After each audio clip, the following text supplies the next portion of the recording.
السلام علیکم ورحمۃ اللہ وبرکاتہ۔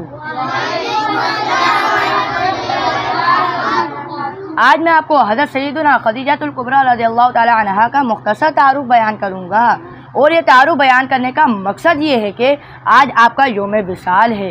حضرت خدیجہ الکبریٰ رضی اللہ تعالی عنہا کی کنیت مبارک ام القاسم ہے، آپ کا لقب الکبریٰ ہے، آپ کے والد کا نام خویلد اور آپ کی والدہ کا نام فاطمہ ہے۔ آپ کی اولاد اطہار سوائے حضرت ابراہیم رضی اللہ تعالیٰ عنہ کے تمام اولاد اطہار آپ سے ہی ہوئی، یعنی حضرت ابراہیم رضی اللہ تعالیٰ عنہ حضرت خدیجہ الکبریٰ رضی اللہ تعالیٰ عنہ کے بیٹے نہیں ہیں، بلکہ حضرت ماریہ قبطیہ رضی اللہ تعالیٰ عنہ کے بیٹے ہیں۔ حضرت خدیجہ الکبریٰ رضی اللہ تعالیٰ عنہ کی ولادت عام الفیل سے 15 سال پہلے ہوئی۔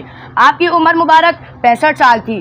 آپ کی وفات نبوت کے 10ویں سال 10 رمضان المبارک میں ہوئی، اور آپ کی تدفین مکہ مکرمہ میں واقع حجون کے مقام پر جنت المعلیٰ میں ہوئی۔ اللہ تعالیٰ سے دعا ہے کہ اللہ تعالیٰ حضرت خدیجہ الکبریٰ رضی اللہ تعالیٰ عنہ کے صدقے میں ہم سب کی بے حساب و کتاب مغفرت فرمائے۔